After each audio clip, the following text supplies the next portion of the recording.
19. Rome Embassy Embassy Atta della Repubblica Popolare Cinese in Italy. Embassy People's Republic of China. Still Tuesday, July 14, 2:30 p.m. The 14th, 14th,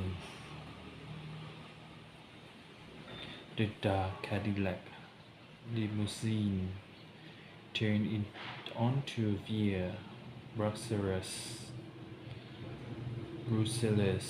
and drove past the 19th century stone was rounding the grounds of the old Parco di Villa Grazioli,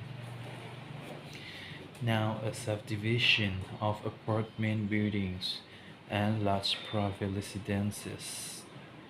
The limousines slowed as it approached, and a more carabinieri car backed across the sidewalk farther down. Was another in between was number 56 turning in. The Cadillac stopped in front of the high green gate. A moment passed and then the gate slid back and the limousine centered, the gate closing again behind it.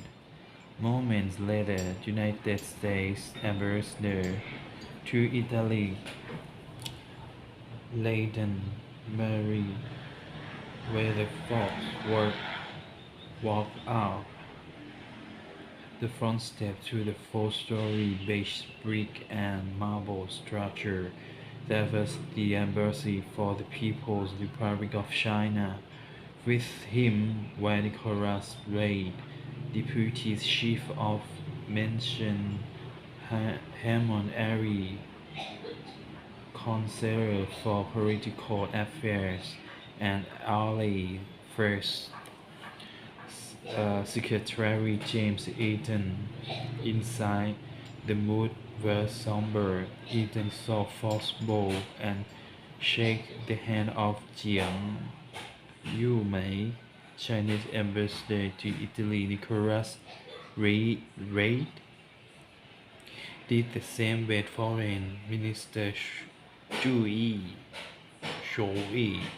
while Harmon Airy waited in turn to meet Deputy Foreign Minister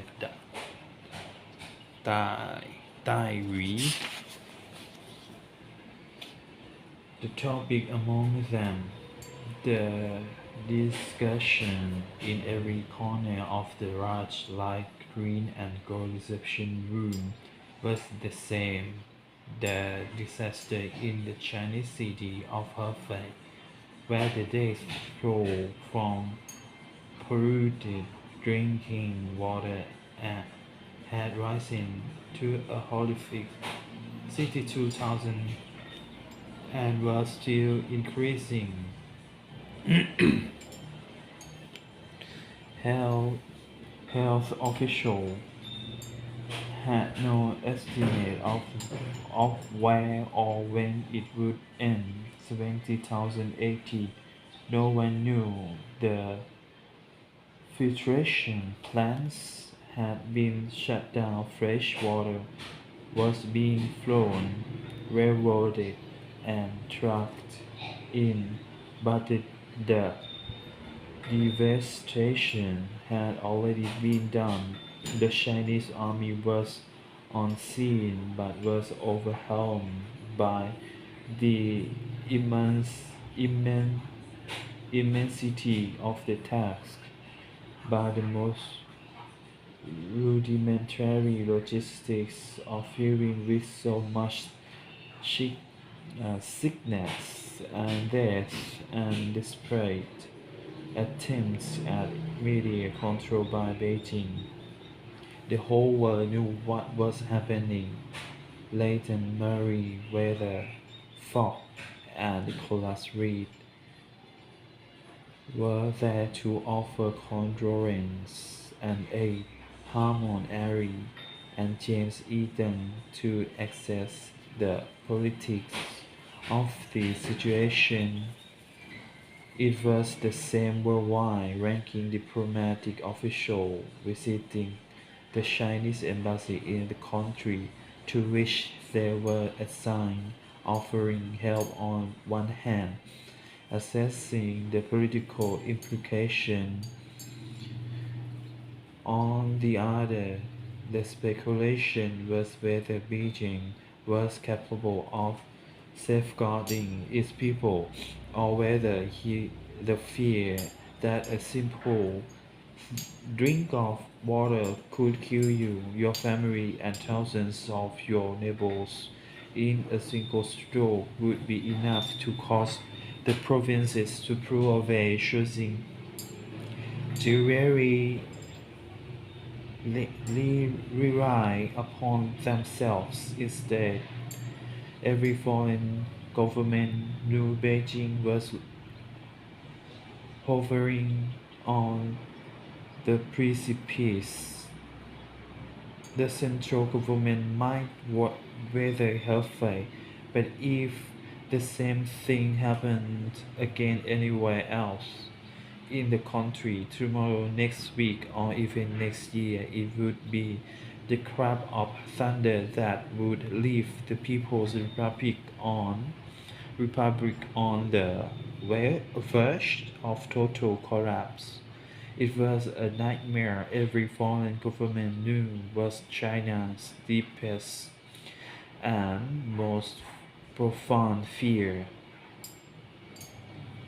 Weather had suddenly become her greatest weakness, which was why, in the name of human suffering and tragedy, the diplomats were gathered here at number 60, no, 56 via Brussels, Brussels, and in Chinese embassies around the world, hovering to see what would happen next. Boeing politely taking a cup of tea from a tray proffered, proffered, proffered, proffered by a young Chinese woman in a gray jacket. Ethan made his way across the crowded room, stopping now and then to take a familiar hand at First Secretary for Political Affairs.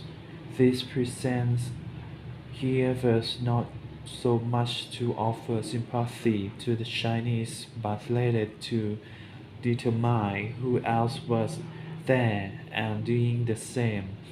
And now, as he chatted with the counselor for political affairs from the French embassy, there was a stir at the main entry, and both men turned toward it.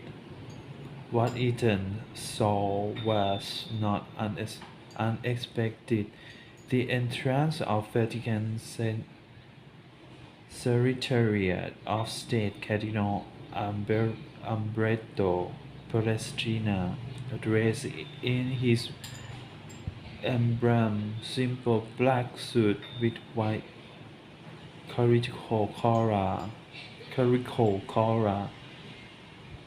and followed immediately by the three others of the Holy See's ranking nobility, wearing their robes of office.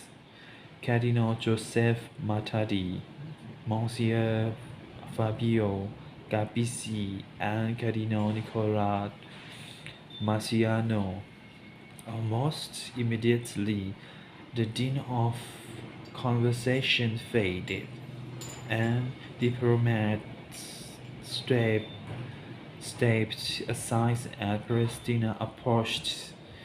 The Chinese ambassador bo- bowed, bowed and took his hand as if they were the oldest and dearest of friends.